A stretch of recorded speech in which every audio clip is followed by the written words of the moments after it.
What's up everyone, welcome back to the channel. Today we're going to be talking about a topic that I encounter daily in my life as a coach, working with teams, and a topic I think more coaches need to become more comfortable with. And that topic is, what do you do when you don't have access to a gym? Like the plan is to do a strength session, some sort of physical training, but you don't have a gym, you don't have any barbells, nothing. You just have a big field or a gymnasium, indoor gymnasium, and a group of athletes. That's all you have. So what do? And for those of you who are new, my name is Artyom. I am a performance coach working both with youth athletes and senior athletes. But today we're going to talk about youth athletes and how you can go into a session from scratch. Like you have no idea what you're going to do, build it up, and then go and deliver a great session. Because honestly, I think the best sessions I've ever had with youth athletes have been those where just, there was no equipment. We had some cones, maybe some hurdles, some vests, and that was pretty much it. To start off, why should we talk about this topic? And in my experience, most coaches in academy level or non-academy, if there's no access to a gym or any sort of equipment to do gym training or physical training, all they end up doing is having the athletes run. And running isn't really programming, and just endless running isn't anything that's beneficial either to you as a coach or to them as the athletes. And the truth is, bodyweight training done the proper way is really good training. It's amazing to develop strength, coordination, balance, rhythm, speed, everything you want in an athlete. And combine that with some partner resistance as well. Now you're getting some bonding as well between those two partners. Maybe go with a bit of a bigger teammate to really push yourself, or find the same level so you can kind of challenge each other, but still, there's a chance of you competing and winning against them. And honestly, every time you do something with a partner, or if it's a group, it usually becomes way more fun than just doing bodyweight stuff on your own. Okay, so let's dive into the framework. There's 4 different stages. The first one is activation and neural prep. So stage 1 isn't just, fixing 2-3 lines, jogging back and forth, some high knees, some hip openers, whatever it is. That's okay, but we can do so much better. So when I'm talking about activation, it could be some bodyweight stuff. We're talking lunges, maybe some RDLs, working on balance, holding positions. Together with the neural prep, some sort of thing where they maybe have to react to each other. The most typical thing is there's a cone in the middle. I say knees, you put your hands on your knees. I say head there, and then red, you go for the red color. Like something just to prep them as well in their head, not just physically. Step number 2 would be speed or power expression stuff. And this could be your running mechanics. It could be your broad jumps, your accelerations. Depending on the day, maybe it's more top end speed. If you have any med balls, that's a great thing to do as well. If you don't have any med balls, that's fine. We can find something heavy, or just do more focus on the broad jumps and the running. Step number 3 would be the strength stuff. And this is kind of the meat and potatoes of this session, because again, we're focusing on the physical aspect, like actually getting them stronger.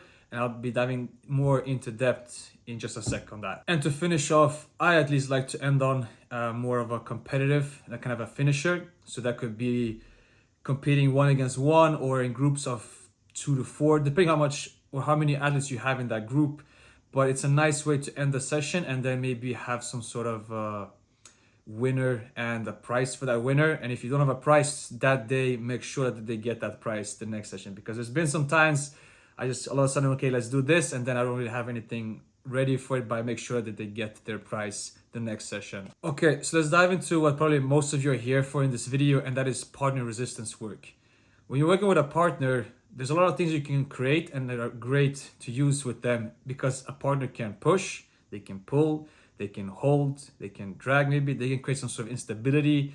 And it's just a great way to bond as well together, where you have someone that's moving and you have to interact with them, which if you play any sport, you're interacting with other athletes either on your team or against other team opposition players. So it's a great way to introduce strength training as well, becoming comfortable receiving a shove or giving a shove, wrestling, you name it. So some of my favorite go-to exercises for this, I think the most common one, Nordic curls, great for the hamstrings, and just a really great exercise you can do with a partner. You kind of need a partner to do these properly. Some sort of push-up variations or anything like a pushing. My favorite ones are some sort of kind of a vertical press. You could do a push-up where the partner is in a plank position and the other one has to do a push-up off them.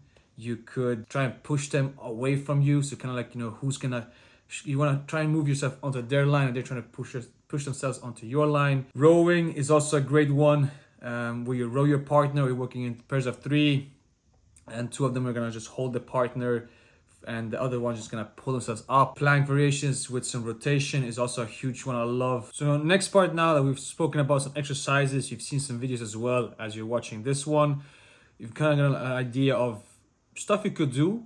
What is the framework and how would you set up a session like this from scratch? Question number 1 would be, what is the goal today? Is it strength? Is it acceleration? Is it mechanics? Is it balance? Is it stability? Is it all of the above? What day is it? Identify that first, and from there what you want to be doing that day. Question number 2 is, how much space do you have? Which is a very important question. If you have a full field, so for example, say that you're football players or rugby maybe, or you are indoors in a gymnasium, are you sharing that indoor area with another team or other coaches, athletes?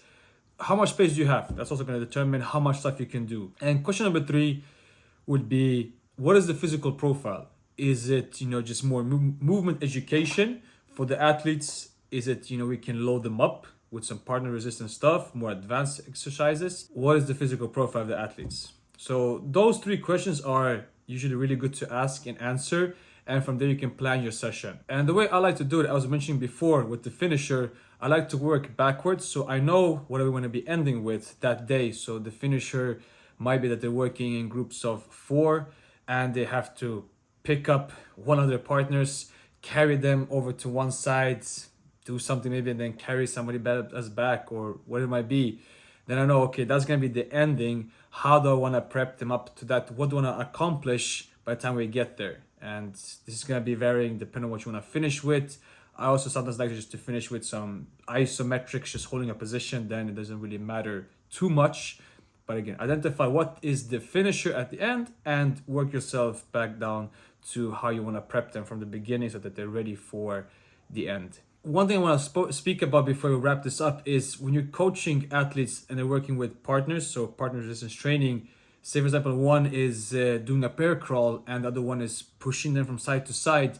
You can have to coach both of them. For one of them doing the bear crawl to be stable and how to handle those pushes and still try and stay in balance. And the one pushing, it's like, you do too much, it just ruins the exercise. You do too little, it doesn't really give anything for the person doing the bear crawl. So how much and how little and things to think about there is really good. And it's going to depend, athletes to athletes. But I think it's also a really great opportunity to be coaching and for them as well to experience, a bit of coaching themselves, maybe reminding the partner of things to think about when doing the bear crawl.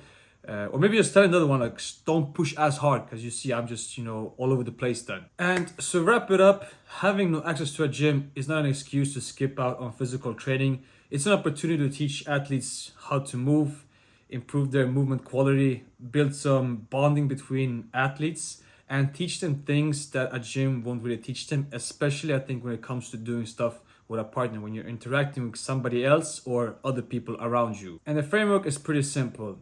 Activate, express power, speed, do some strength training, and then make sure to compete as well at the end of that. And if possible, compete all the time as you're doing it from the beginning all the way to the end. I do hope you found this video helpful. And if you are coaching youth athletes working with bodyweight stuff, partner resistance training, do leave a comment down below on how you incorporate that into your own training sessions. And it would be fun to hear some other ideas. Would love to connect and create some relationships on how we can help each other level up the training, the physical training we give to our athletes, especially the youth ones, and just make them better in their sport and as human beings. And I will see you in the next video. And until then, Fortsätt vara hästig.